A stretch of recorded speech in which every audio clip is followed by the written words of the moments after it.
There's a lot more people dying. You know, the life expectancy in the United States went down 2 years, and no one seems to care. Watch how many people are dying. It's not just old people. It's people of all ages. Watch this. Well, welcome to today's talk, Wednesday, the 15th of November. Now, we're looking at information today from the United States, from the life insurance industry. It shows deaths in young adults in 2023 so far are 20% above what we would expect. So quite a high increase. And they do use quite strong words like the numbers are alarming. And I'll put the link to the news outlet in the description. So this has somewhat caught the insurance industry off guard. And of course, these guys are interested because it costs them a lot of money. The insurance payouts are higher than they would want because it is an industry, and I'm not knocking that. Life insurance is necessary. Just to give you some examples here, 15 to 19-year-olds, the percentage difference from 2019, well, a little lower, well, about 1% in 2018, 1%, but that's just fluctuation. Okay, we could argue about the pandemic being a little higher, but January to May in 2023, 24% increase. 30 to 34-year-old age group, again, the difference from 2019, and again, January to May, 23% increase so far for 2023. It's persisting. 40 to 44-year-olds, percentage difference, again, 2023 so far, January to May data, 25% increase. And it just seems incredible to me that this is not at the top of the political agenda and the mainstream news agenda. Now, the article doesn't give too much extra information, but causes of death show increasing cardiac mortality in all ages. COVID-related causes declined in 2022 and, of course, are now low in 2023, thankfully. Others rose, particularly stroke, diabetes, kidney and liver disease. And concerningly, the Society of Actuaries poll, they seem to think that this is going to increase or carry up. The death rates are going to be higher in 2025 and 2026. So quite an overall pessimistic picture, really, from American life insurers there. Now, I'm going to go on and give some detail from two sites in the UK. This is the Office for Health Improvements and Disparities, and then we'll look at something from our World in Data. And again, we see that the increase in deaths is across all the age groups. So this first slide is excess mortality in England by age, and the age here is 0 to 24. The zero line is along there. Dark is less deaths than we would expect. The lighter blue above the line is more deaths than we would expect. And we see that they've been higher in 2022 and into 2023, significantly more light blue above the line than dark blue below the line. We see it in the 25 to 49-year-old age range. Again, really quite stark. Very few weeks here where the numbers are below what we would expect. This is the 50 to 64-year-old age range. And again, virtually no months where it's below average there. This is the 65 to 74-year-old age range. Again, So in every age range, there's like 25% more deaths than there's supposed to be. Now, you have to understand, it's not that they want that to happen. They just don't give a fuck. That's exactly right. It's not, if it was like they wanted to kill you, that would imply a little bit more mammalian warmth. This is more of just a overhead. There's a lot of overhead. Above average typically. And there we see it mostly above average also in 2023 in the 75 to 84-year-old age range. And this is the older age group, 85 plus. So we see that the increase in deaths is in all age groups above what we would expect. Now, the Office for Health Improvements does give some information which is remarkably useful as well on causes of death. Now, here we see ischemic heart disease. And we notice that deaths from ischemic heart disease are higher in 2022 and 2023. These are cerebrovascular disease, so things like strokes. Again, we see higher than average. So we're seeing circulatory diseases here. This is chronic lower respiratory disease. Now, we actually see here that the numbers are less than expected, which is good. So we're seeing more deaths from cardiovascular disease, but less deaths from chronic respiratory disease. And given that we've just come out of a COVID respiratory pandemic, that is a bit surprising, really. Now, this is heart failure. Well, in heart failure, it's a significant increase in the amount of deaths from that we're seeing from heart failure. Boy, I wonder what could be causing all these excess deaths with heart failure. Climate change, Tim Pool. And and right pipeline, late night television watching, late night television and watching, people living underneath flight paths. incels. It's definitely not the very much higher, 2022, 20. Oh, probably not being 23. Heart failure is just where the myocardium, the pumping muscle of the heart, basically stops working effectively and can't generate sufficient cardiac output to meet the metabolic demands of the body, often with a backlog of fluid into the circulation as well.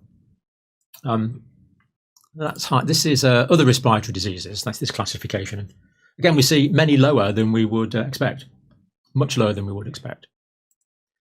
This is acute respiratory infections, slightly higher than we would expect.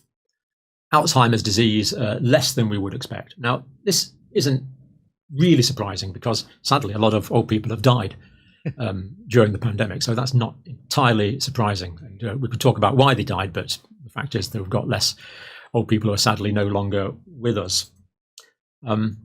This is cirrhosis and liver disease, a dramatic increase on the averages we would expect. Cirrhosis basically is the formation of scar tissue in the liver, but those rates are much higher than we would expect.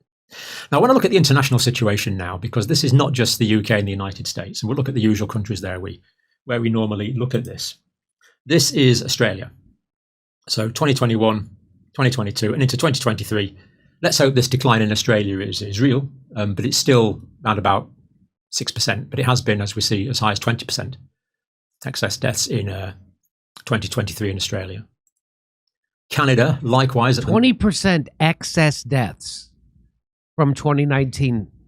So in 2019, they know how many people died. 2023, 20% more. I told you we needed more lockdowns. I told you. Excess mortality, deaths from all causes compared to average over previous years. In Canada, we see it's currently over 15%. Figures for Ireland, again, over 10% at the moment, at the present time, and has been higher in 2022 and 2023. Netherlands, somewhat above average again. Latest data there is actually over 20%. Over 20% excess death. New Zealand, it's been higher in 2022, 2023. Looks like it's down to about 4% now, but it's been higher in 2023. No, you didn't want to wear your masks, and here we are. This is the latest data that we have. United Kingdom, looks like we're around about 7 or 8% there on that Our World in Data graphic. And the United States, well, it hasn't dropped below average for some time, has it? Not since the 5th of January 2020 by this data set, and higher in 2022 and 2023. So sadly, we're seeing these increased deaths around the world, and as far as we know, we've looked at data from the UK and the United States, that these are in basically all age groups. That's across the age ranges that we're seeing this. Very surprising that we're not seeing and hearing more about this from our politicians and mainstream and media. Is it surprising? Is it surprising that the bought media and the bought politicians aren't talking about this unbelievable rise in deaths? Now, I think it's not surprising to him. The other guy from the Tucker thing with January 6th, he looked like he would be surprised. I feel like he knows. I think he knows what's going on. Yeah. Now, just before we go, if you want to... Okay, that's that. He can lead you to water, but he can't make you drink. But that's his face. Go on, horse, drink the water. Like whatever you put you it together, he's really being patient. So people have never. I've talked to doctors; they haven't heard of excess deaths. They haven't heard about this. No, they've only heard about abortion rights in Ohio. And that's right. Midterms, those three things. Democracy's on the ballot. And that democracy's on the ballot. And January 6th was an insurrection that tried to overthrow the democracy and the peaceful transfer of power, as Cornel West pretended to. What a fucking... Yeah, so... what a spoiler candidate, huh? So what I tell people is, whatever you do, don't look into excess deaths. Whatever you do, don't look into the Cleveland Clinic study about the... Whatever you do, don't look into it. And luckily, we have comedians out there to shame you if you will look into it. Go look at their specials. Go look at the biggest comedians in the country. Go look at their specials. When you look into a medical treatment that you're being forced to take, yeah, you know what that's called?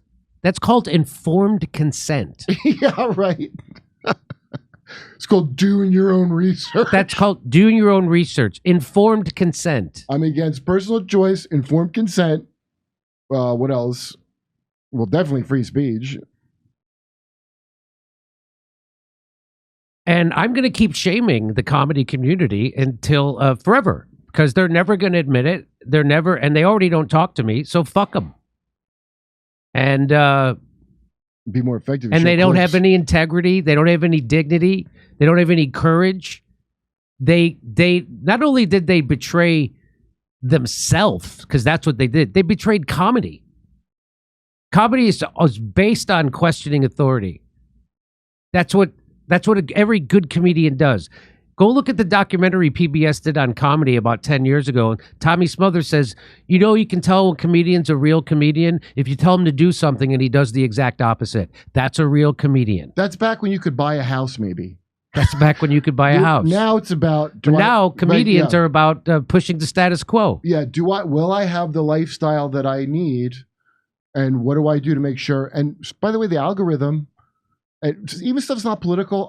I know people that will adjust how they talk and maybe not say things funny. Nothing about this because they're worried the algorithm won't give them quite as many views. The entire algorithm's designed to give you the tools to censor yourself, to imagine what the invisible god of the computer thinks you should be able to say. And it's like, oh, it's my livelihood. I have my stuff. So it's just the prison of it's just how our system is set up. And as they squeeze more and more, the people that are genuine punks and not real comics, they're going to be the first ones to drop away. I'm not even mad at them. I feel sorry for you, or I don't care about you. If you one of the people that went along with it, I just don't regard you as a comic in the sense I am, but I don't have nothing against you, other than like I wouldn't respect anything you said or feel shamed by someone who reads less than me. They shamed reading. They became the Bill Hicks bit. They shamed reading. Yeah. And they made you feel like you're an idiot if you tried to be informed about it. Just do the thing. Go along with it. Oh, don't be that guy. Oh, what are you, I'm just asking questions guy? One of these guys that ask questions?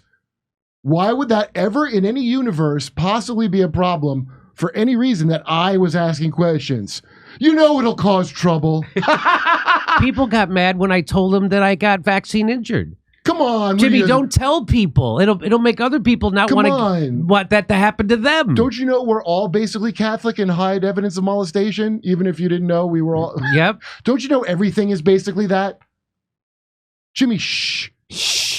Hey, come see us doing a live stand-up show. We'll be in Burbank, California, Oxnard, California, Venice, California, Palmdale, California.